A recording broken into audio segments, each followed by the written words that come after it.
supersets, drop sets, giant sets, partial sets, all sorts of sets, S-E-T-S, unless you're mishearing me.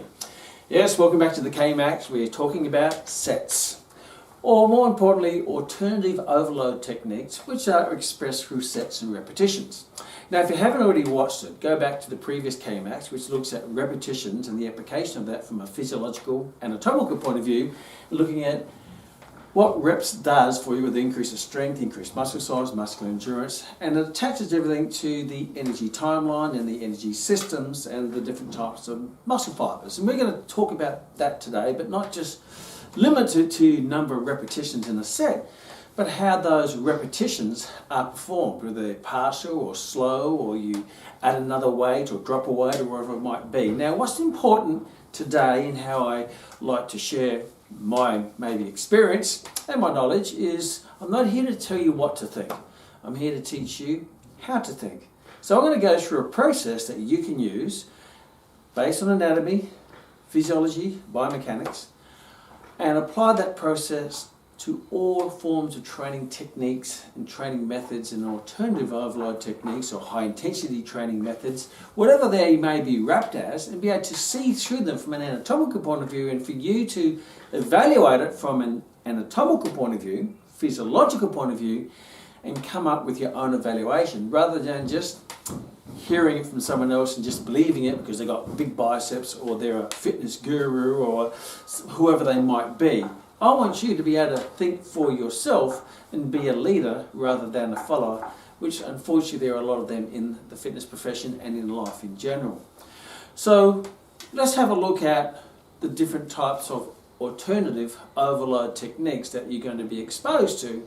And you're going to be exposed to more than this, but at least you can apply this same process, this same method to evaluate the true benefit. You know, is it giving you a bang for your buck, or is it misleading in what it promises to deliver? Are they over-promising and under-delivering from an anatomical point of view? Because the last thing you want to be doing is wasting your time doing a training technique that's not just, inefficient or ineffective, but it can actually hurt you. So when you evaluate any exercise, you have to look at it from the repetitions and the way those are performed from a physiological point of view, and we use the energy timeline. So to give you a very quick summary in less than a minute of the energy timeline. So when you work a muscle or place a muscle under load or tension and expresses work over a period of time, obviously the more work it has to express or perform, which means the more weight that you lift, the shorter the time period that you can lift it.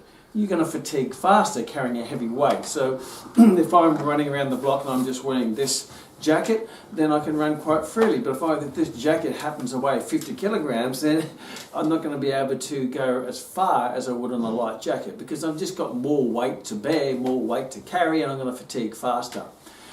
So generally the heavier the load relative to the maximum load you can lift, the less you can lift it in form of repetitions, means you're going to fatigue faster.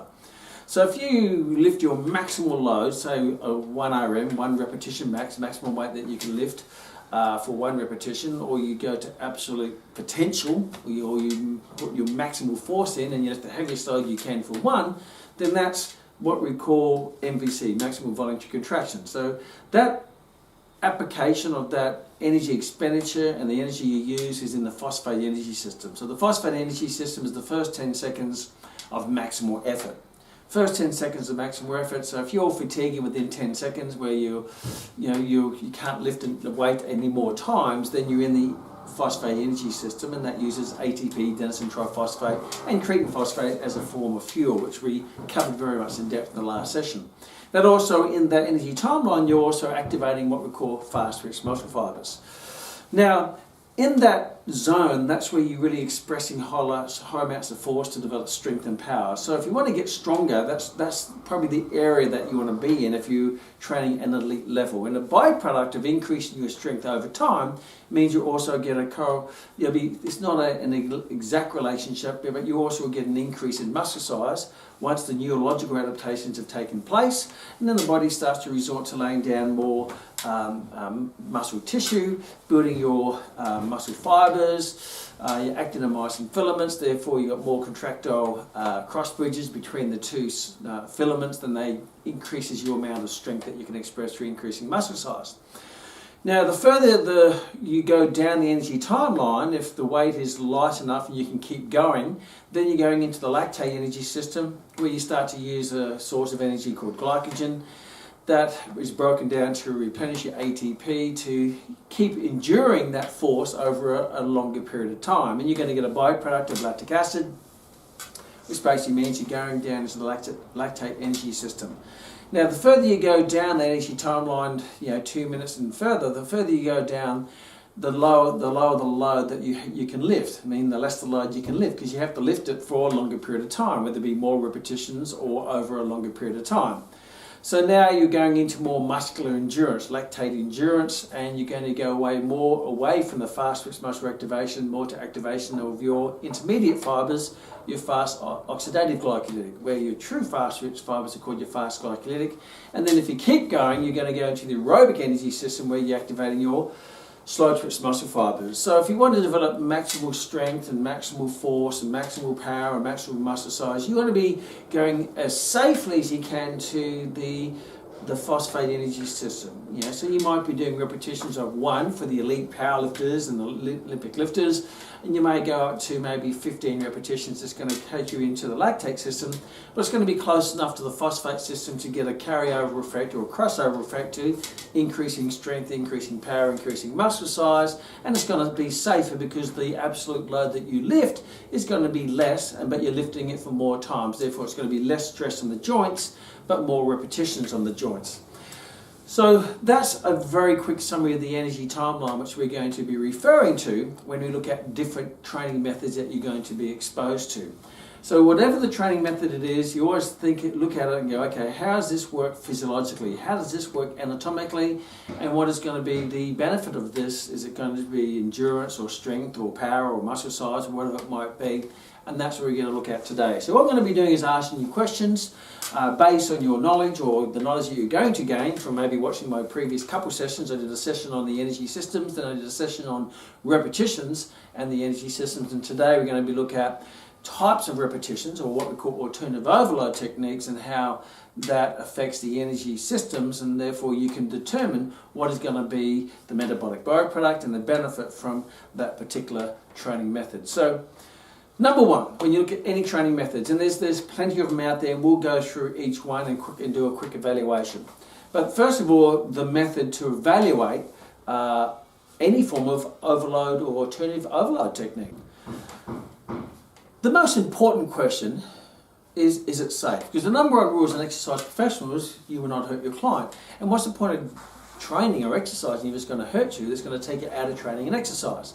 So safety is of vital importance, because if you're injured, you can't do anything anyway. So when you look at any exercise or training alternative overload technique, just look at it from a common sense point of view. I always like to use common sense, which sometimes is not very common. However, sometimes it can lead to nonsense. So when you look at any exercise, look at it and says, does that look safe? If it makes you cringe looking at it, if you go, oh my gosh, what are they doing? If it's the O factor, oh my gosh, what are they doing? Or geez, if just looking at it hurts my joints, then it's probably not safe. There's a little warning, if you look at someone, if I go out there in car safety and I see someone driving around the roundabout and they use their blinker and they wait and they give way and they drive around safely, I don't have to be a genius to say, hey, they're being cautious, they're training safely, or they're driving safely, and they're going to get to where they want to be safely. If I see someone else doing donuts around the roundabout, they're flying and zig fishtailing around, it doesn't take a genius to say, well, that's probably not very safe. You may get to where you want to be. However, you're going to do maybe a bit of damage to the engine, you're going to wear out the tyres, and there's a high risk that you're going to end up in the gutter or colliding in with a tree. So use your common sense of a training method. If it looks wild and you go, oh my gosh, I don't know about that, then maybe be cautious about it and start to question it more before you start to participate in it. So here's some basic things to look at that could lead to that exercise being dangerous for you or unsafe for you, or it's going to hurt you. First of all, the look factor. If it looks, oh my God, then, hey, there's a clue. Then you can look further.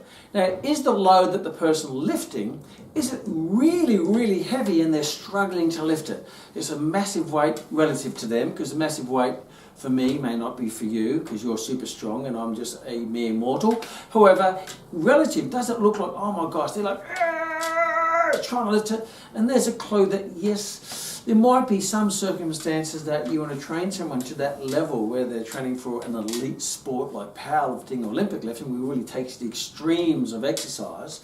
But just because someone's, doesn't mean I look at a Formula One racer, they will push the car as fast as they can to the corner to the maximal speed they can, because they have to win the race. They acknowledge the risk, they minimise the risk, but there's still more risk than them doing that than me driving safely down the road. So just because they're doing it doesn't mean I'm going to do it, because A, my body's not made for it, or my car's not made for it, and B, that I don't have that level of skill or training that they have that will probably hurt me, but for them it's comfortable. So if the weight is really, really heavy, first of all, relative to their strength, then that's going to put a lot of stress on the joints, on the tendons, on the cartilage, on the ligaments, and they're the things that sustain your life. Because remember, as you get older, as I am of vintage, the muscles are fine. My muscles are 20-year-old muscles. They may not be as big as they were when I was 20. However, my tendons and my joints and my ligaments and my cartilage and my meniscus, they're pretty well worn because they don't recover so well. So the limiting factor for me is those jointy type pains, osteoarthritis and those types of areas, inflammation or the itises. So the muscles are fine, but you've got to really protect your joints, because they're the things that will probably start to wear out.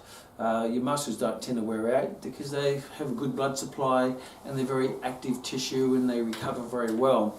Where, however, joints, jointy type tissues don't recover as well. And if you keep wearing them out, then they can get to the stage where they're going to be not irreplaceable. I know you can replace hips and stuff now, but you want to keep your natural one if you possibly can, but they're not going to recover as well, particularly when you get down to lots of scar tissue and that being developed. So my point being is, if the weight looks really heavy and you say, hey, that's really going to hurt my joints, then they're probably not safe for you. Even though it may be safe for a powerlifter, but even those elite athletes later on in life, they're full of injuries. Why? Because I know many of them, many of my friends and fellow, world champions, Olympians in their sport, gymnasts, whatever they might be, in their later years, their joints are wearing out, even though they were elitely trained. But they still pay the consequences of that training and that level of performance that they performed at. The other thing is, if the weight is, when you're lifting the weight, are you in control of the weight, or is the weight in control of you? Now, this is a great test that you can apply. If you're in control of the weight, it means that any time through the repetitions you can stop the weight.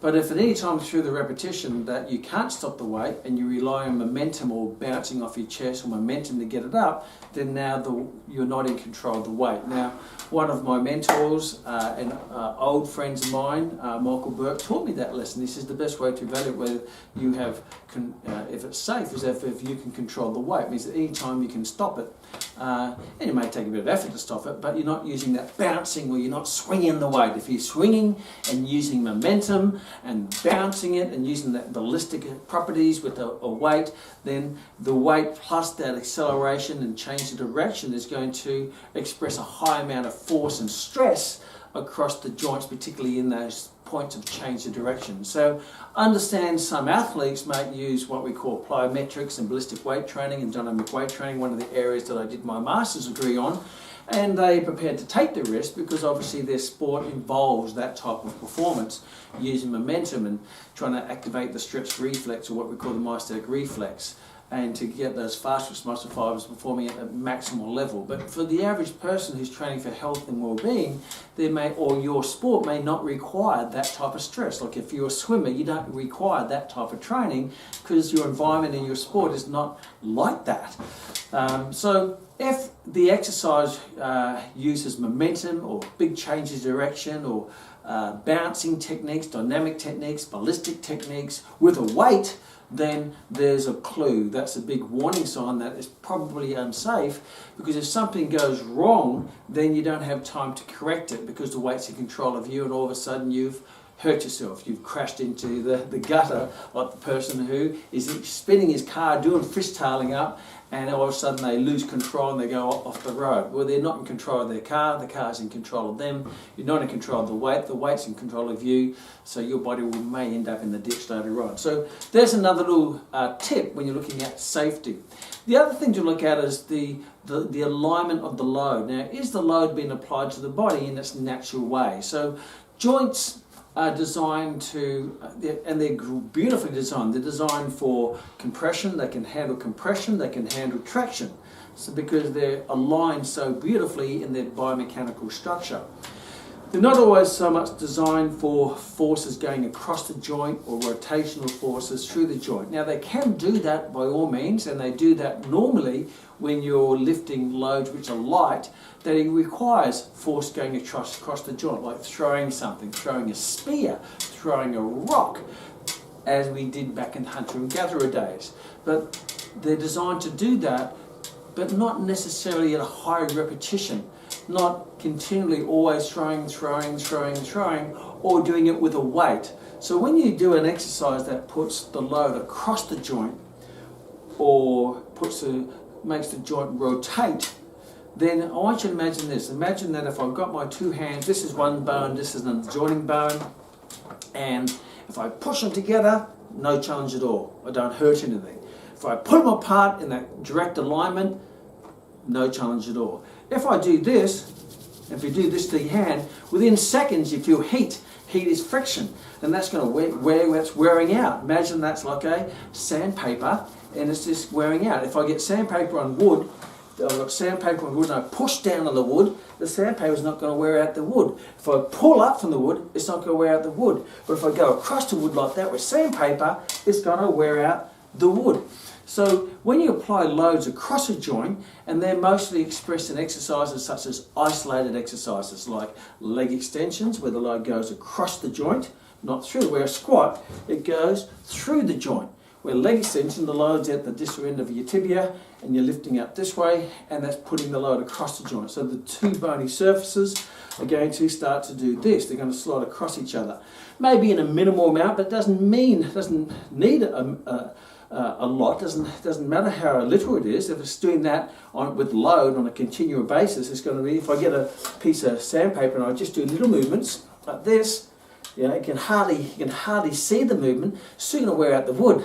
So even though it's not exaggerated, it's still going to have that wearing effect. And remember, this could wear out over 5, 10, 20 years, but once it's worn out, many times it's unrecoverable. It's not like you can get it back again. So just be careful that when you pick the different exercises that put loads across the joint, in repetitively with a load, a lot of isolated exercises, bicep curls, leg extensions, front raises, side raises, even crunches, those types of things. They put loads across the joint in your lumbar spine, your lower back, the prime area for injury.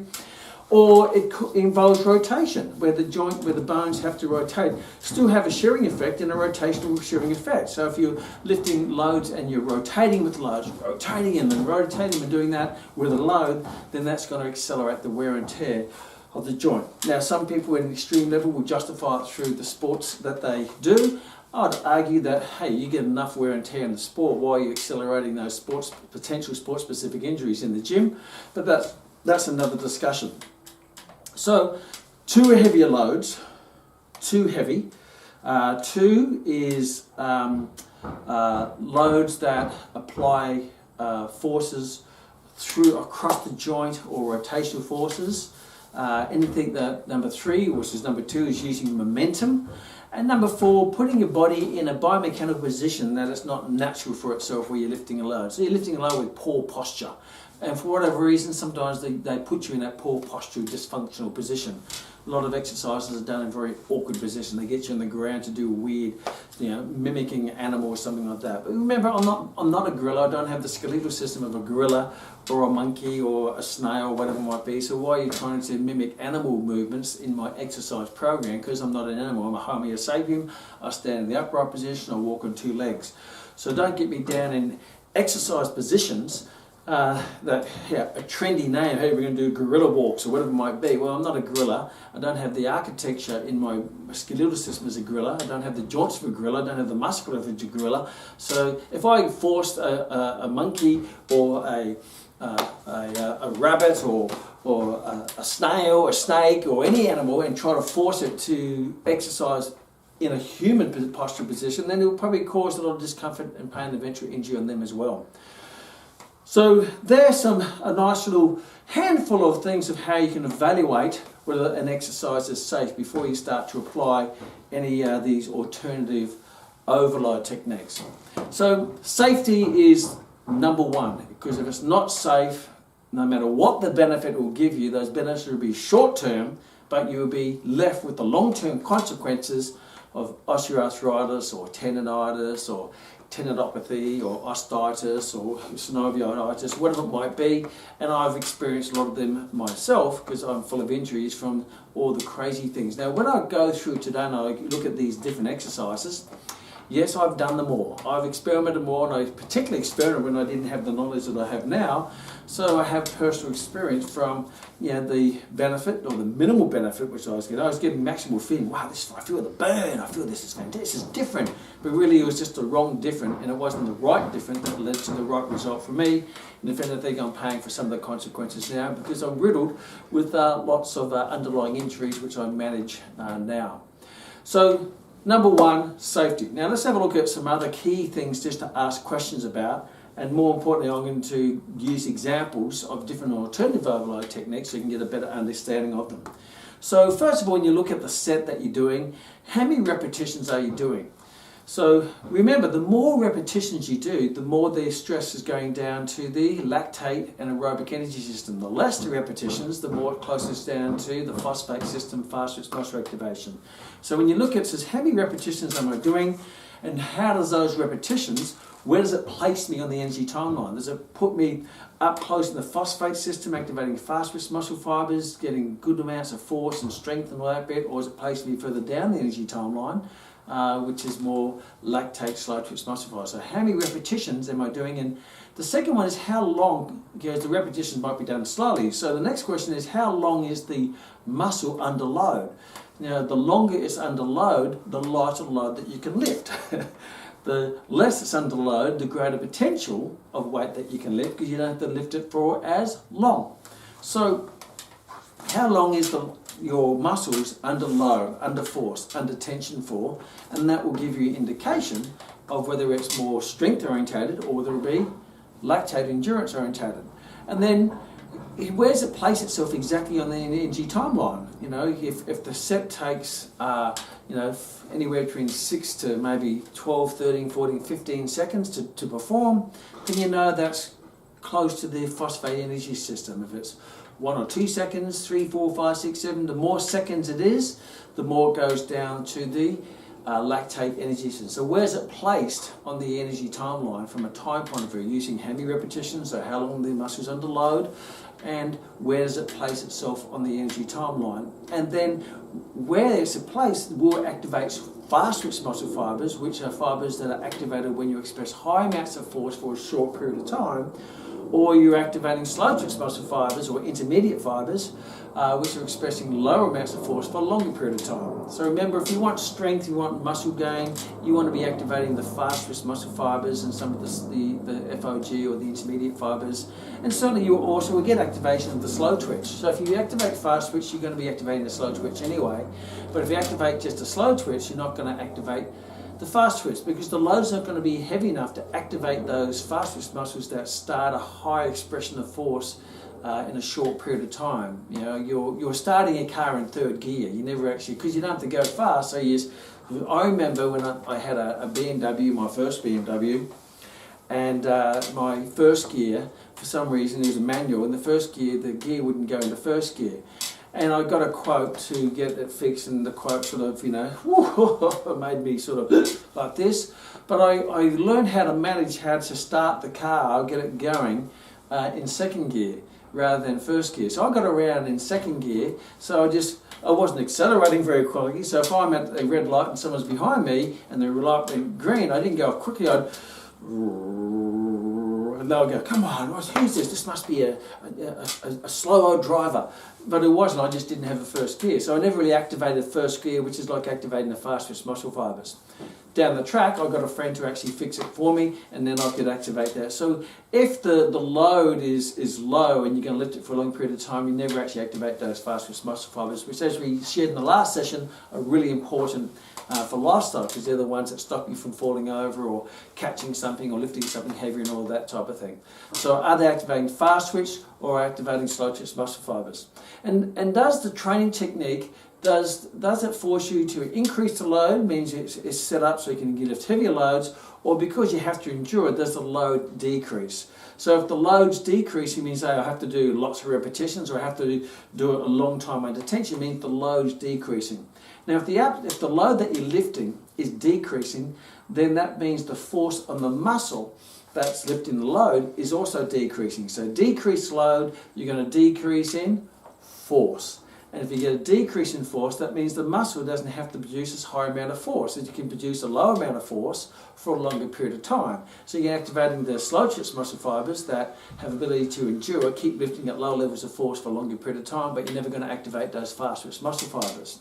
So if the training method actually forces you to decrease the load because of the duration of the load, or the speed of the load, or the way the load's been set, or the set's been set up, then the load's coming down, the force is going down, which means the muscle doesn't have to generate a high amount of force, which means it doesn't have to activate as many motor units. So the motor units basically determine how many muscle fibers are activated. So ultimately, if you're activating less motor units, you're activating less muscle fibers, but you're activating those same muscle fibers more often to endure. You're never activating the fast twitch muscle fibers, because you're not activating the fast twitch motor units, because each motor unit are set in whether they're fast twitch motor unit, or whether they're slow twitch motor unit, or intermediate motor unit, which is FOG fibers. So basically what you're always doing is you're never activating the high force fast twitch muscle fiber motor units, because the load's too low. So the load's low, basically the force is going to be low, the muscle force is going to be low, the number of motor units activated is going to be low, the amount of tension on the muscle is going to be low. It means it's lower tension for a longer period of time. Therefore, ultimately, it's going to, if you're training for strength, or if you're training for endurance, then that's perfectly fine.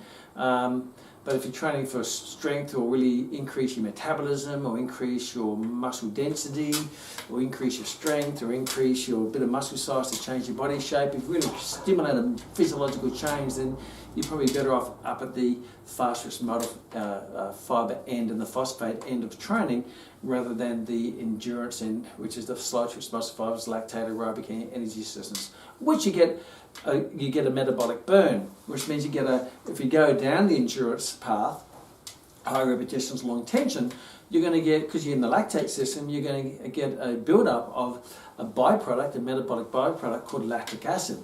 And that lactic acid can give you the feeling that, hey, I can feel this burning sensation in my muscles, and you can misinterpret that as building muscle, or exploding fat cells, or splitting muscle fibers. But all that is a byproduct of more endurance type training. So the more lactic acid that you're feeling, the burn in the muscle, then the less force the muscle is generating, means you're activating less muscle fibers, you're not in the phosphate energy system, you're more down the other end of the energy timeline, because you're getting that metabolic byproduct of lactic acid. And overall, if you look at the training, is it more conducive to strength development, or really is it conducive to endurance? Endurance, you're going to get that burning sensation, and you're going to get that real, fatigue. You go, oh my gosh, and puffing. Well, the strength, you're not going to get that metabolic byproduct of lactic acid. You're not going to get that real fatigue where you're like, but you're going to get that little tingling. Well, wow, I've really activated those muscles, and you're still going to be still feeling reasonably fresh, but really stimulated. So there are the bunch of questions that we're going to use when you look at different overload techniques. Now, I'm not going to be able to go through every overload technique in the world, because most of them I probably haven't even heard of, because there's people out there thinking of new ways of doing things to get more attention on the Instagram or Facebook by doing crazier things. Because they're different doesn't mean they're better, doesn't mean they're anatomically, physiologically sound, because the purpose of today's session is not to give you the fish, but teach you how to fish for the truth. Don't believe what I say. I want you to believe the anatomy. One of my old favourite series I used to watch is called CSI, and they used to say, follow the evidence. Don't follow the suspect, or who you think it might be. Just follow the evidence, and that will take you down to the correct path. Or don't even believe the feeling, follow the evidence, which is the anatomy and physiology, and sometimes you can understand maybe the feeling that you're getting, the burn or whatever it might be, or the fatigue, then it's the wrong feeling that based on the outcome that you want. Okay, where are we going to start? Well, how about we start with what we call super slow sets. Super slow sets, sometimes these were quite popular in the 90s. I'm not sure they're floating around now. I do see lots of different things in gyms these days, and some I've never seen. But super sets or super slows or time under tension is basically where, instead of doing a traditional set, so I'm going to compare these to a normal traditional set. So let's say I do a set of 6 repetitions. So if I got my weight and I adjust the weight to a weight that I'm going to 6 repetitions at that weight is my potential, which means I can't do 7 even if I try. So a normal traditional set is, I'm going to use the dumbbell row as an example today. You can apply this to the bench press or the squat or whatever exercise it might be. So a traditional set naturally is 1, 2, and I get to 6, and as I get to 6 I'm like, and that's what we call a 6RM, means I can't do 7. Now it's not that you have to train to failure or fatigue. I like to call it to your potential. Potential means is that you train to the limit that you're capable of training to, means you trained your best. I like to use more positive vocabulary. And it does mean you have to train to the complete best. Sometimes, depending on, like when I train, and I get trained by my students regularly, and they say, how hard would you like to train out of 10? 10 is that means you can't do any more, even if you put a gun to your head. 1 means you did nothing. Well, if you want results or progressive results, the closer you go to 10, the more you're going to be pushing your body physiologically to create change. If I go for a walk, I'm not going to get fitter. If I go for a jog, I'm going to get a little bit fitter. If I go for a run, I'm going to get fitter again. If I really push it and I really get that heart rate out, the closer I go to my maximal heart rate, the greater the stimulus on the respiratory system and the muscular system and the cardiovascular system, and most important the hormonal system, that's going to force and drive all those physiological change to make you better for the next time. The slower you go, the less physiological change you're going to get. So when people go walking on the seashore, picking up seashells, looking at the sea, then I wouldn't call that training. I'd call that just moving, enjoying it, and that's not a bad thing. It's still a great thing. But the dog probably gets far more exercise because the dog's going shoo, shoo, get into the water and up and chasing the stick and running. The dog's getting the benefit. You're just getting a nice little relief from the crazy world that we live in. But if you did some big sprints up and down, then you're going to get that puffing, and that's going to create physiological change from a cardiovascular point of view. The same with weight training. If I'm going to lift a weight and I'm lifting like this and I get 8, 9, 10 and I stop, you can obviously see that I'm not nowhere near fatigue because my speed is quite easy. Now I wouldn't recommend doing it that fast, but I made that as a point to show that the weight is really low for my level of strength. But remember, the weight and strength is all relative to you. So that may be a very heavy weight for someone else, and it might be a super duper lightweight for someone else as well. It depends. But for me, it's a medium to light weight, but I'm using that so I can demonstrate. So the greater the weight that you can lift for those repetitions to your potential, the better. So when I train, for example, if someone asked me how hard do you train, from a strength training view, I train to about an 8. Now when I was young, I always went to 10, trying to push past that barrier to 11, always pushing the boundary. Challenge is some of the crazy things I did back then, which are some of the training methods I'm talking about now, have put me in a position now where I have to stop because of joint discomfort, not muscular discomfort. So muscular discomfort's fine. It's like when I'm driving my car, I'm going, I've got a beautiful car, it's a high performance car, and I can really hit it. And I came back from judo training yesterday through the mountains, and I was, and the engine was purring, and the speed was going up, and the engine was purring and growling and all that bit, but I knew there was no damage being done to it, and I could push it. But however, if I can hear rattle, rattle, rattle, ting, ting, ting, ting, ting, rattle, rattle, rattle, la, la, la, la, and all these odd sounds, then I know that maybe I'm going too far, because now I'm actually causing damage to the structure of the car, not just taking the engine to its potential. So the reason why I don't go to 10 now, because I feel the discomfort in the joints and the ligaments and the tendons, therefore only train to an 8. But you still train to an 8, you're still going to create some physiological stimulus, enough physiological stimulus to create a physiological change and progression. And I can still get stronger by training around 8 out of 10. So a standard set of repetitions, whether it be 6 or 7 or 8 or 10, probably anywhere between 8 to 12 is a good recommended amount. And the reason for that is because I don't have to try to cheat my way through it, or I have to use momentum. I can control the weight, and I can take my muscles to their potential where they can't do any more around the 8 to 12, and it's still on the energy timeline, which is close in that middle, is close enough to the phosphate system to get all those extra benefits of fast twitch muscle activation and activation of the phosphate energy system. And I'm still going to get a little bit of endurance, because I'm also going into the lactate system as well. So that's a standard set. So let's say I use a standard set of 6 RM, 6 repetition maximum, or 6 repetitions using your best effort or your best weight to your best potential. It means I fatigue at 6. Now what time my detention does, it gets you to slow each repetition down. So if I'm doing 6, instead of doing maybe 1 second up, 1 and 2. So 1 second up, 1 second down, 1 second up, 1 second down. That's probably a little bit faster than 1 second up. But at any time here, I can stop the weight, which means you can see I'm in control of the weight. I'm not sort of using momentum, or you see I'm not doing this like this, where the weight's obviously too heavy. I'm getting a good range, good functional range of movement on the weight. I'm in control of the weight through that range. And some exercises I may have to do a partial range because of injuries, I understand that. But you can see that I'm in control of it, and I can go to my potential around 6. Obviously I'd have to lift a heavier weight than this, but just imagine this is the weight for my potential.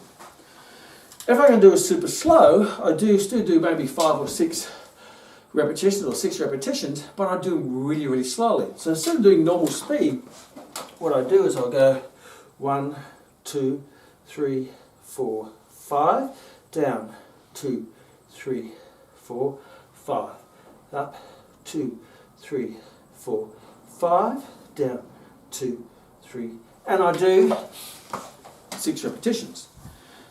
Now, because I have to lift the weight for a longer period of time, even though it's the same repetitions, but more time per repetition, then obviously I'm going to have to drop the weight to endure over that time. So our normal set, if I say 1 second up, 1 second down, that's 2 seconds. If it's 5 seconds up, 5 seconds down, that's 10 seconds. So the set's going to go 5 times longer. So if I'm doing 1 second up, 1 second down, 6 seconds, that's 12 seconds. 6 times 2, 12. So if you look at the energy timeline, that puts me just on that 10-second edge of the phosphate energy system. So with that repetition range, I'm working probably around 80% of what we call MVC, maximum voluntary contraction, means the maximum weight I can lift for 1 repetition. The weight I'm lifting would be around about 80% of that. We know that from the science. Which means I'm going to get good strength development out of that. Research shows that. Now if I slow it down and put time under tension, because Trendy Turner, we've got to put your muscles under more tension, time under tension, more tension. It doesn't mean more tension. The tension itself is actually lower, but the time is longer. So time under tension doesn't mean more tension or high levels of force or more higher. It's actually less tension because I have to lower the load to go 10 times longer. Because now I'm going from a 12-second set now to a 60-second set, which takes me right into the lactate energy system, because the lactate energy system goes up to 2 minutes. So now I'm right in the middle of the lactate energy system. So I'm going away from fast twitch muscle activation. So if you look at this, we go through the process of evaluation. When you do the set, how many repetitions? It's the same repetitions. How long is the set? It's longer.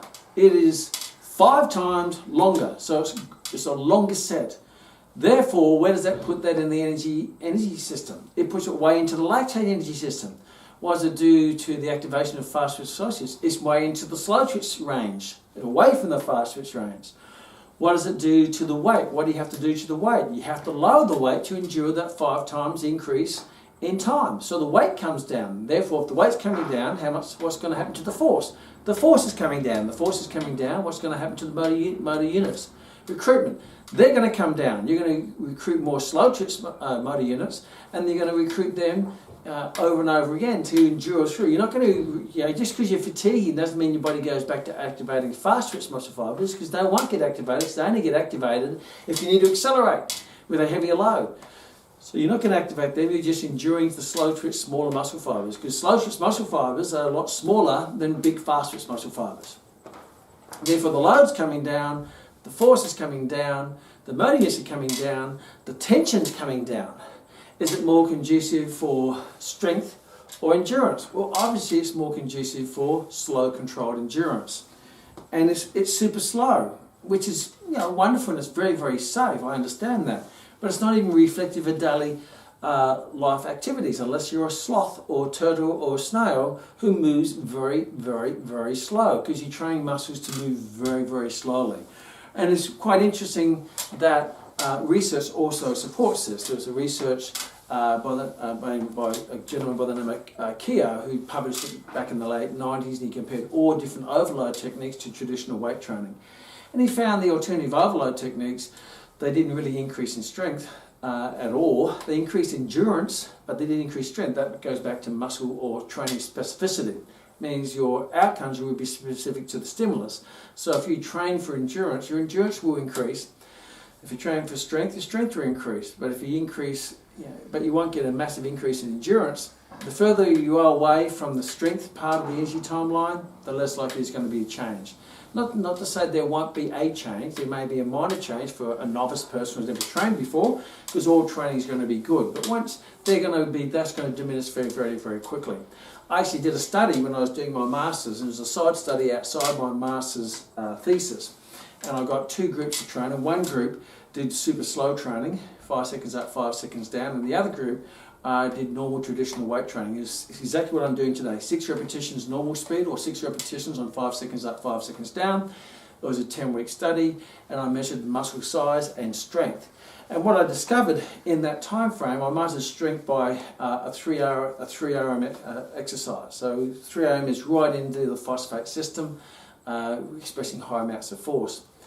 And what I found is that the group that did the endurance slow time under tension training, they actually increased the weight that they were lifting for that 5 seconds up, 5 seconds down for 6 repetitions in 60 seconds. They got stronger in the endurance. They lifted but when I went and measured their strength back into the true measurement of strength, which is fastest muscle activation, maximal force generation over a short period of time, their strength actually decreased. And the reason why it decreased is because they weren't novice trainers. They were Olympic level athletes that I was training.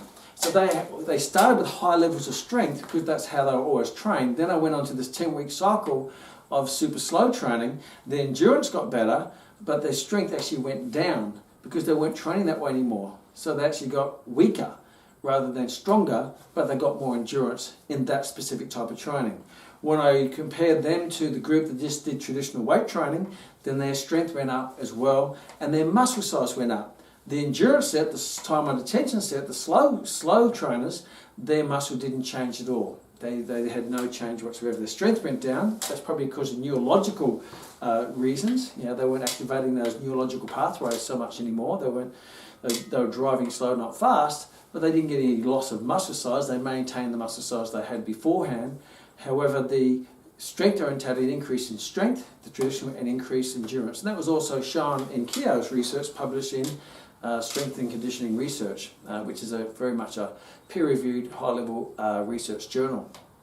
So that's the time under tension, the super slows. Where could you use it? You may want to use it when someone's in rehab. So you need to get just basic movement back, a little bit of tension, get some range of movement. You don't want to lose heavy weights to put stress on the joint. You want to do it nice and slow, so you're always controlling the weight. So it could be very beneficial. in maybe rehabilitation, where you want to go back to basics, really get the technique right, get the form right, low levels of force, more control, and you're going to get some benefits at that level, whether it be rehab, maybe for a beginner. The other challenge I've found with it is that the set just takes so long. People start falling asleep halfway through. You're going, if you're doing a bench press, you go 1, 2, 3, 4, 5, 1, 2. And after about 3 or 4, they go, is this ever going to finish?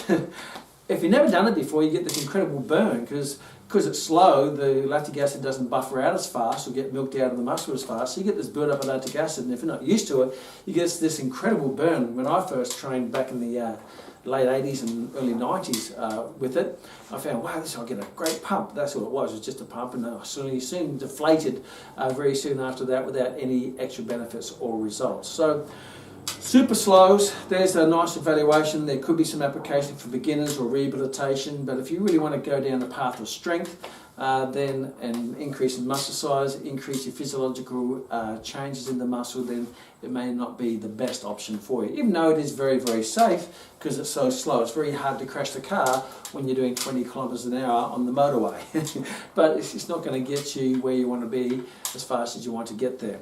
The other form of technique, and there are variations, 5 seconds up, 1 second down, 10 seconds up, 2 seconds down. And some people try to make a science out of sort of be 5 seconds up, hold it for 2 seconds, and then 7 seconds down. And they try to make the science out of it. But if you look at it and say, that's the best way to train, and you go, okay, well, where does it place it on the energy timeline? Then what does it do to the load? What does it do to the force? What does it do to the motor units? What does it do, whether it be fast or slow? So if you have that knowledge, you're going to see through all these proclaimed promises with training techniques. And you say, no, that doesn't make any sense. It's the best way to put on muscle size. Well, how can it be the best way to put on muscle size when you're expressing low levels of force over a long period of time, recruiting less motor units, less fast motor units? That doesn't make any sense at all. It's great for strength. Well, it's not. It's the exact, everything about it anatomically is the opposite to strength. There you go. Now, you could change it if you wanted to make it more strength orientated.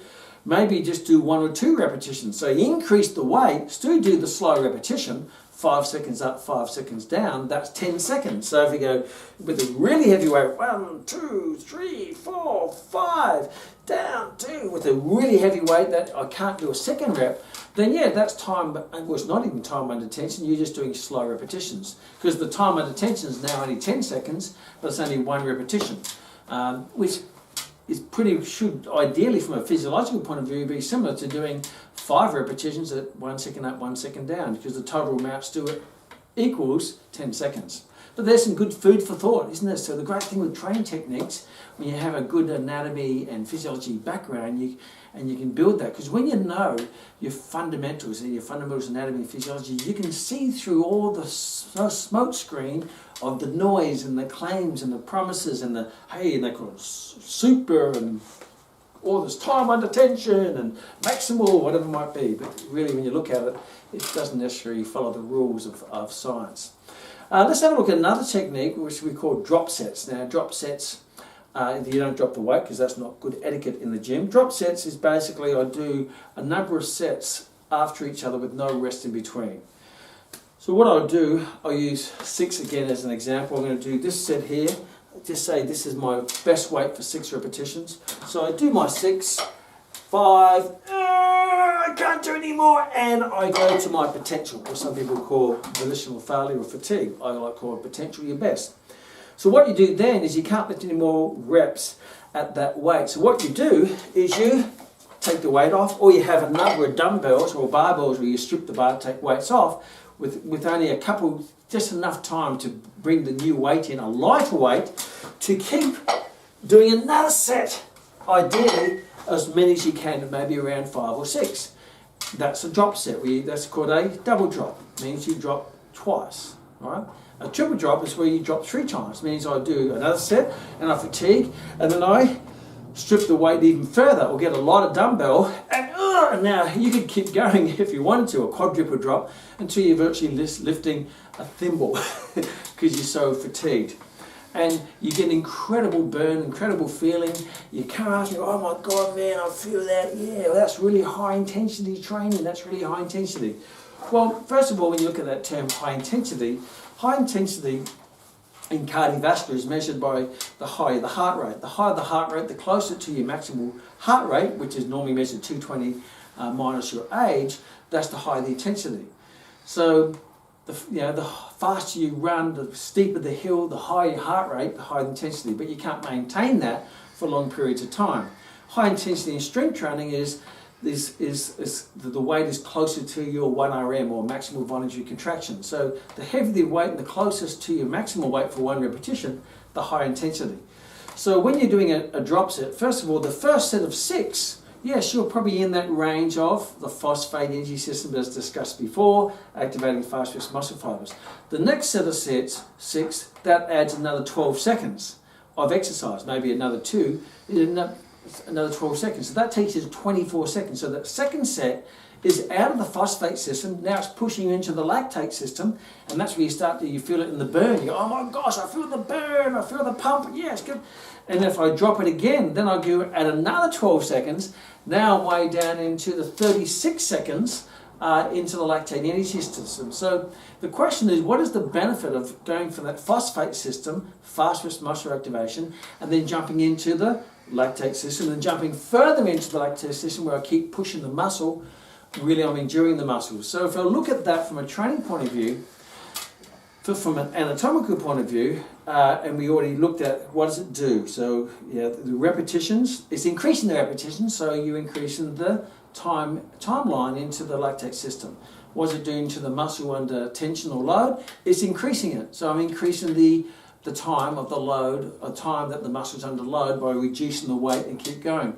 Where is that on the energy timeline? That's pushing the stimulus down to the lactate energy system. What does it do? Is it activating fast twitch or more slow twitch? Well, you're going to activate a few in the fast twitch in the first set, but every set after that, you're going down into the slow twitch. So you're going away from what your maybe ultimate goal is. You're pushing it down into a space that really is not going to serve you or give you the benefit you want. You still get a feeling, but it's maybe just the wrong feeling. What happens to the weight as you do each set? The weight has to be decreased. If you decrease the weight, what does that do to the force? The force of the muscle generates is less, but more endurance. What does that do to the motor unit recruitment? The motor unit recruitment will be decreasing. What does it do to the amount of tension? The tension will be decreasing. Is it going to be more conducive to strength or endurance? Well, obviously it's now endurance. Is it high intensity or low intensity? Really, it's low intensity because the weight's dropping and it's getting lower and lower and lower as you drop the weight and do more repetitions. So even though drop sets are very common and they get this really, they make you really feel a bit nauseous because it's very lactate, a lot of lactic acid, people aren't used to that, and they have a high lactate tolerance, and they go, oh man, I feel sick, God, but I got this amazing pump because the blood's going in there, the lactic acid's going in there, but by the time you get to your car after you work out, it's all gone back, and you sort of get back and say, oh boy, that pump's now gone, so you better take a photo straight after the set if you want to make your muscles look bigger. But they won't stay that way because the muscle will grow physiologically based on the stimulus that is applied to it. And then we already know that ideally you want to be closer to the phosphate fast-twitch muscle activation part of the energy timeline rather than way down to the lactate. Where would this be applicable for? How you apply it? Well, if you want to promote muscle endurance, keep pushing that muscle, keep pushing the muscle, keep pushing the muscle for muscular endurance. So there might be a need, a justifiable need, if you're training for endurance to keep building up that tolerance of lactic acid, maybe like sports that are very interval orientated, that could be used. But the question is it best to develop lactate tolerance in the gym, or is it better to develop it on the basketball court doing the activities that you'll be doing in the sport, like doing what we call, it's not a positive word, death runs, they're very lactate oriented, or interval sprints on the football field, or interval punching sessions in the boxing bag. The better, you've got to ask yourself, is there a better way to do it than in the gym to build endurance? Now, there's no better place in the world to develop strength than in the gym, because you have absolute control of the load and you can fatigue a muscle or take a muscle to its potential or to its best within that 10-second range. It's very hard to do that in a pool or on the track or on the football field, because you're not going to fatigue a muscle. There's no load there. You can always do another stroke, you can always do another step, you can always do another run if you need to at a slower rate. But endurance, is it better to do specific endurance on the field, the court, the pool, the oval that you're performing, or doing in the gym? My personal experience is you're better off making it as specific as possible. However, you may supplement your training with some drop sets to promote muscular endurance or lactate tolerance, because you're building that tolerance. So that's called drop sets. There's double drops, triple drops. Next training method which you will come across is what we call supersets. Yes, just like Kman, Superman, supersets. And I don't know why they call them supersets. There's another term called giant sets we'll talk about. Now there's three different types of supersets. The supersets is where you do one exercise followed by another exercise with no rest in between. Drop sets is where you do one set, then you do the next set with no rest in between. Supersets is where you may combine two exercises. So I might do, for example, I might be on the bench, I might do a 2-arm bench press, with a barbell or 2 dumbbells, and I do as many as I can. So I might go to 6, 8, 5, and 6, and I'll put the weight down, and then I go onto the floor and I do push-ups as many as I can, which I may pump out maybe 10 before I fatigue. Normally if I'm fresh, I might be able to do 25 push-ups, but because I'm entering the second exercise, which is the push-up, after doing the bench press, means I'm fatigued neurologically, muscular-wise, metabolically, hormonally, and then I go down and I'm going to do less reps I would than if I'm fresh, and then I'm pushing it out like this. That's called a superset. A giant set is where you do a third exercise. So you do 3 exercises in a row, like a double drop and a triple drop. A superset is 2 exercises, a double drop is 2 sets, really 2 exercises, 2 sets, but different exercises. A giant set is you add a third one. So if you have a look at that principle, if I'm going to do 2 exercises, one after the other, obviously the first one, depending on the repetitions, is going to put me in the energy timeline, where I want. So if I'm doing 6 repetitions, I'm still in that strength, a little bit of endurance type safe zone there. If I go and now do, say, a barbell bench press, then I'm not going to lift as much weight as I would normally if I didn't do the first exercise. I'm going to have to reduce the weight so I can endure the muscle for another 6, 7, 8, 9 repetitions. So the weight's going to have to decrease compared to the potential weight I could lift if I was fresh, if that makes sense. So the second set's always going to be a substandard set from a weight or the performance point of view if I do it fatigued versus if I did it fresh, which means I'm going to have to reduce the weight. So if we go back to the criteria of what we talked about, does it increase the reps or decrease the reps? Well, I'm doing another exercise, so it's increasing the reps. So we're going down the energy timeline. Does it increase the muscle under time under load? Yes, or decrease? It increases the time under load, so it's pushing it out. Where's it placed on the energy timeline? Well, the second set, or maybe the third exercise in the giant set, then that's really pushing the stimulus down to the lactate energy system. So 6, 6, 6, or if I'm doing 10 repetitions, 10, 10, 10, I'm way into the 30-second right down. The first set is in the phosphate energy system, or close to the phosphate system, but every corresponding set of exercise that I do is pushing it into the lactate energy system. And when I go in the lactic energy system, I get the burn, I start to get the lactic acid, I get the pump, I get the feeling of, yes, I feel getting bigger and stronger. But ideally, as you already know, that's just the metabolic byproduct of anaerobic glycolysis, means breaking down glycogen, not in the presence of oxygen. So to do each corresponding exercise, compared to if I did the exercise by itself, fresh, what would happen to the weight? I have to reduce the weight to endure through the exercise and endure through the set of repetitions. So the weight's decreasing, therefore what's that doing to the force? The force is decreasing, what's that doing to the motor units? The motor units is decreasing, the tension is decreasing. So is that going to be more conducive to strength development or endurance? Well, it's going to be more endurance. The application of this, well, maybe you want to, your first set is your strength set, understand that, and you're not going to do this exercise again, so you want to get best of both worlds. You want to do some strength training, and you want to also get some endurance at the same time. So you do your first set, then your second set, maybe in a drop set, you're dropping the weight in the second exercise. So whether it be drop sets or giant sets, the first set that you do of the exercise is maybe more strength orientated, and every set whether it be the same exercise or different exercises, more endurance. So the application of that could be, again, as I shared before, you're trying to promote muscular endurance or lactate tolerance because of your sport requires that. Or you just enjoy that, you just want to get a bit of endurance and you just enjoy that training method and you want to say, oh, I'm going to give it a strength and a bit of endurance in the one set, in the one group of exercises, whether it be a drop set, a triple drop, or whether it be a superset or a giant set. So, but understand when you try to get the best of both worlds, you're not focused on one, you tend to, how can you say, reserve your energy for the drop set. And we'll talk more about that on the application of these exercises and how you can implement them into your training. So we've looked at pass-throughs, we've looked at supersets, looked at drop sets, and ideally this is giving you a good indication of how to evaluate different exercises or different training methods and techniques. There are things called force sets, force repetitions, and what that basically means, force repetitions, is I might do my 6, and I go to 6, I can't get it up again, and I come down, and I can't do another one, but someone helps me. You know, they help me through that sticking point. They just guide me through and they help me through it. Oh yeah, help me with another one. And they just put their hand on the weight, whether it be on the barbell or the dumbbell, and they just help you through, particularly through the sticking point, to force another repetition out.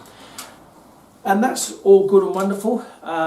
Yes, and we'll talk about the psychology of that and all of these methods at the end. So that's called force repetitions. Force reps means I get someone to just help me through that concept, because I normally, remember, I always fatigue on the concentric, not so much the eccentric, because I can't get it up. But if I get it up, I can lower it down slowly. So I just want to get that extra repetition or extra negative out. Negative is an extra eccentric contraction. You know, whether it be bench press, I can't get it up, help me up, yes, bring it down. And I slow it down, help me up again, help me up again. So there are some safety issues there, as you can probably understand, because your muscles are really fatigued. Also, from a safety point of view, your stabilizers are very fatigued. So the stabilizer is trying to stabilize the glenohumeral joint or the lower back, whatever it might be. They're really fatigued. And if you keep, and the load's not changing, the load's the same, but you've been forced to do another repetition. So the muscles can handle it, the bigger muscles. But the smaller muscles, they're starting to fatigue a lot. And the smallest muscles are all your stabilizers, such as your rotator cuff, your multifidus, your transverse abdominis in the lower back, because you're only as strong as your weakest link. So the big links don't fatigue, they don't get injured. It's the little links that fatigue and are more likely to get injured. Most injuries come from the more stabilizing muscle groups in controlled movements.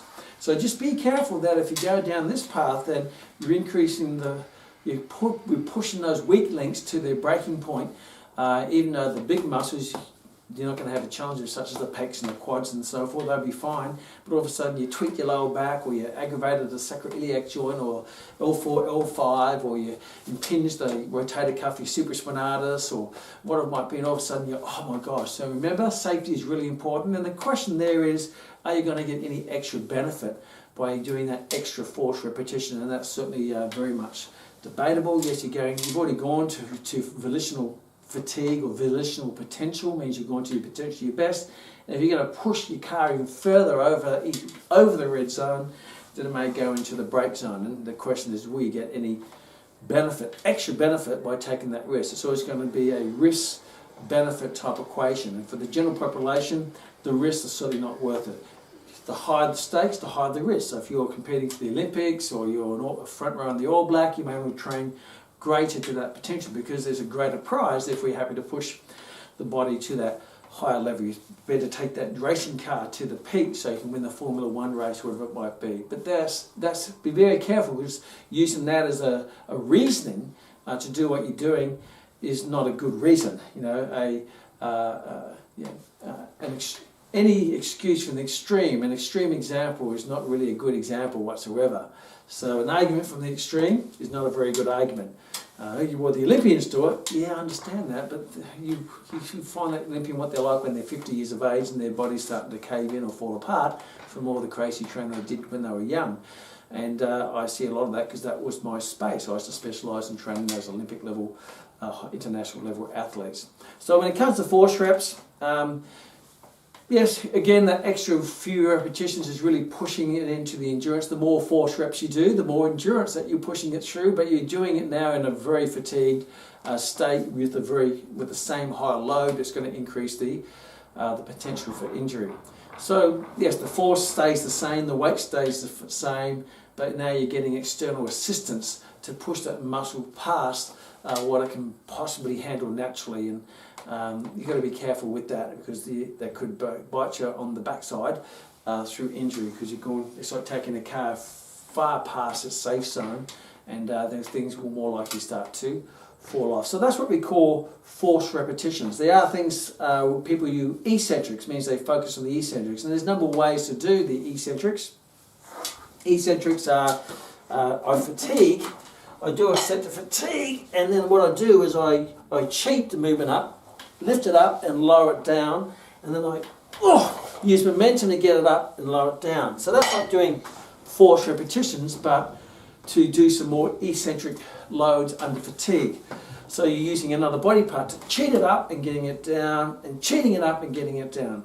So again, that's very much the same evaluation as force reps. It's force reps, force eccentric reps, because you're using momentum and other body parts to get to the concentric to lower down into the eccentric, because you want to do those extra eccentric endurance sets. And really, when you look at that, yes, you're pushing it more into the endurance zone.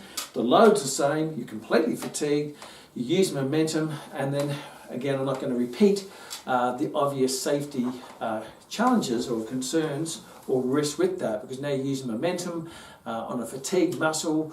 The stabilizes fatigue. You've got a high chance of maybe injuring yourself, which is the number one rule: don't hurt yourself and don't hurt your client. And you've got to start to question, what are those extra benefits except for just feeling, oh God, I feel I've pushed my limit. It's a mental game. I want to see how much I can push my body. That's okay, but if you're not going to do that on your car every day, because that car's not going to last. You spend most of the time in the shop because you're pushing it every day, and it's not serving you well. It's not serving your life. A car that's broken down is of no value. A body broken down is of no value because you're trying to make it go faster. Ideally, you have to look at what speed that you need to take the car to live your life, and in our life it's 100 kilometres an hour. If it's a Formula 1 race, it might be 200 kilometres or 300 kilometres an hour, but they're going to be high risk. They'll go through cars a lot faster than us. They have many backup cars, as you already know. So they're looking at force eccentrics, using momentum. You can do force eccentric if someone lifts it up for you and you control it down. Same evaluation as I shared before. You can also do what we call super eccentrics. Now this is a very high risk type of training method, and basically what you do, if I'm on a bench press, for example, and I can lift 100 kilograms for one repetition. That's all I can lift. So that's my best. 100 kilos. I'm doing 100 kilos. It's nice and round. Can I lift 100 kilos now? Well, back in the day, I could quite easily do that. Not so much now because it doesn't serve my purpose. There's no benefit in my life to lift 100 kilograms. But if I could just do one, just get one out. That's like at 1 RM. So super eccentric is what you do is, instead of doing 100, you put 110 on, you get a couple of spotters, and you just go down, you just do a super eccentric where you just control them the way down. Because I fatigue in the concentric, not the eccentric, what I'm now doing is taking the body, so I'm going to fatigue on the eccentric all the way down to maximize muscle tension and bring it up and maximize. But again, remember the safety zone I talked about. When you're lifting a weight that is too heavy for you to lift, then that's going to increase the stress in the joints. It's going to increase the stress on the ligaments, the cartilage, the meniscus, the tendons. And yes, I've played around with this and I found that my joints hurt for quite some time after.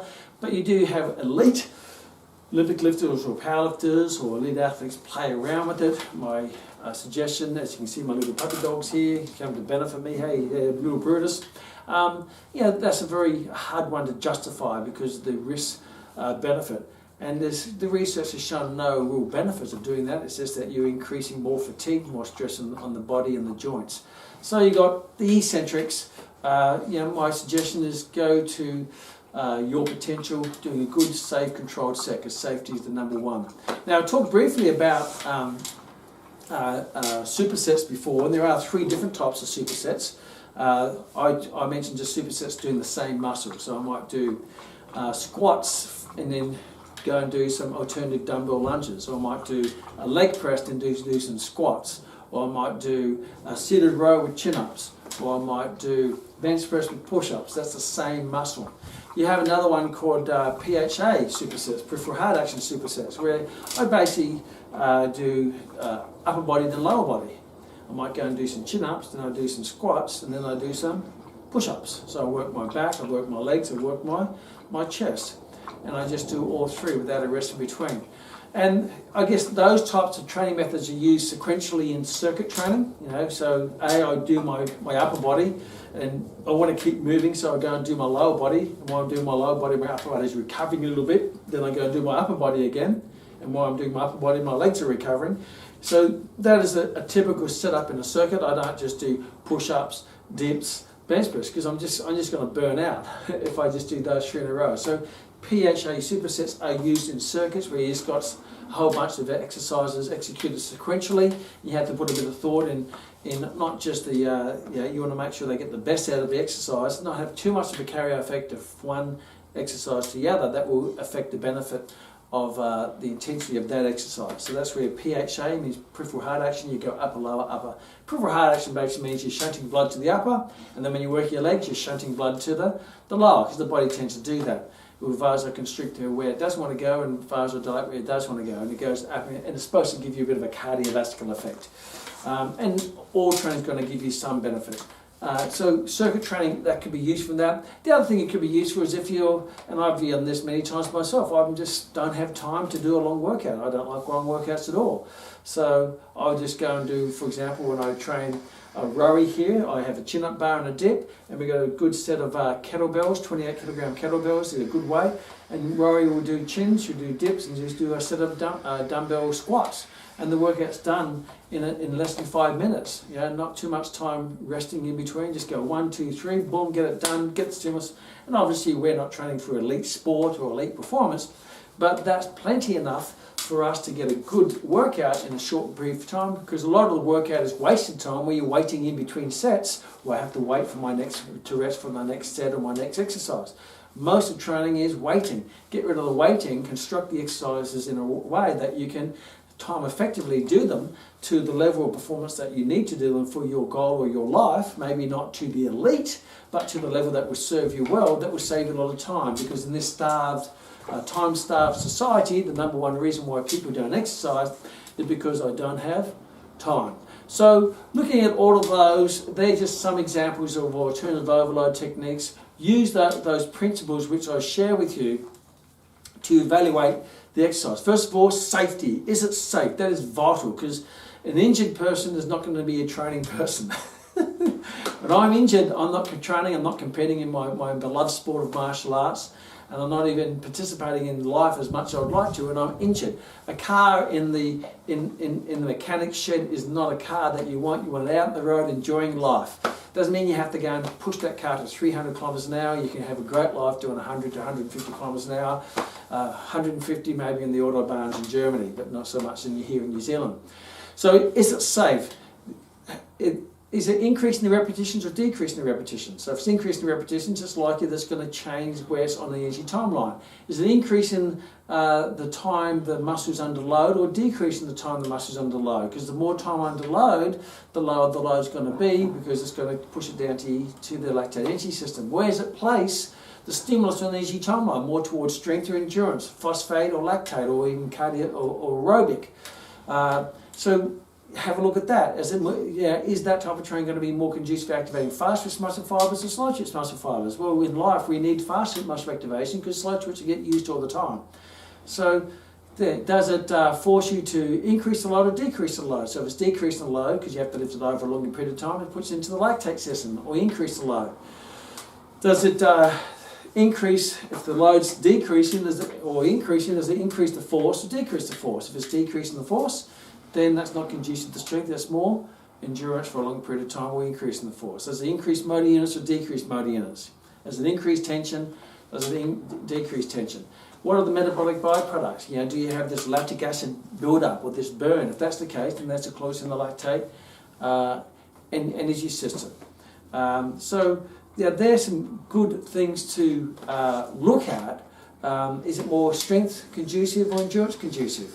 And then you look at what are your goals, and what do you have to do to get those goals, to make that physiological change to your body, to increase quality of life, or sporting performance, or putting on muscle size, or changing your body shape, whatever it might be. Follow the anatomy. follow the physiology.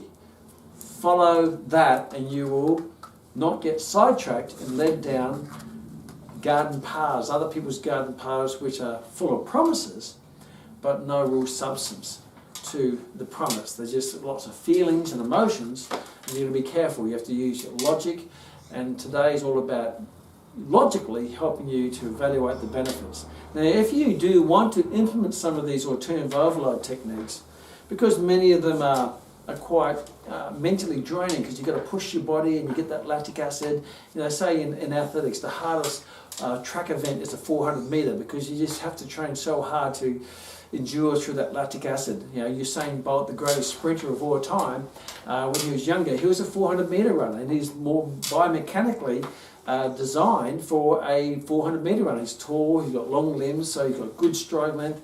But he couldn't stand the training. You know, if you ever read his book, which is about, he wrote his book about his journey, he hated the training for 400 metres. So over time he went back to 200, then he went down to 100 because he didn't want to do those massive lactate tolerance type training methods because he didn't like the feeling of it. So he brought down to the 100 and became the greatest 100. But he would have also been the greatest 400 metre runner because biomechanically he's probably more set up biomechanically for that anyway.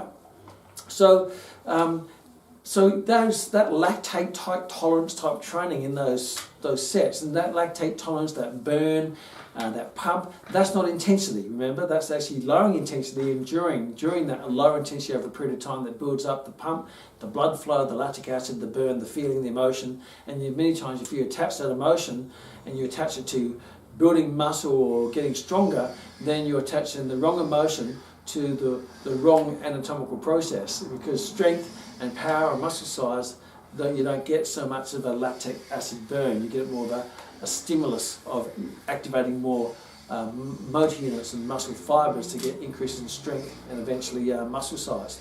However, if you do want to go down that path, because many of them you know what you're going to put in, so before you start you know the hell that you have to go through to get to the end. The challenge you possibly have with that is that if I'm going to do a drop set and I know I've got 2 more sets after it, then I'm more likely subconsciously going to pace myself in the first set. And then that first set's going to be compromised because I'm thinking about the second set and the third set. The old saying, the more I give you, the less well you do it. You know, you can train hard or long, but you can't do both. You know, you can train with quality or quantity, but you can't do both. The more the quantity, the less the quality. Not just physiologically, but also psychologically. Because remember, strength is very much in the head. So if I know I just got 1 set to do my best, then I'm more likely to put all guns firing. Mental focus, energy flows where focus goes. You know, I'm going to get in there and I've only got 1 shot at it. But if I know I've got 2 sets after that, then I'm more likely to not quite put my best into that first set, to save a little bit of energy for the second set, and even save energy if I'm going to do a triple drop, or there'll be a giant set, 3 exercises in a row. So just be aware when you know that you're going to add all these extras. If I say, for example, I'm going to take you out to a 100 metre track, and we're going to do 15 100 metre sprints, and I want you to put 100% into every one of them. Knowing that the first one you got 14 to go, do you really think you're going to put 100% into that first one?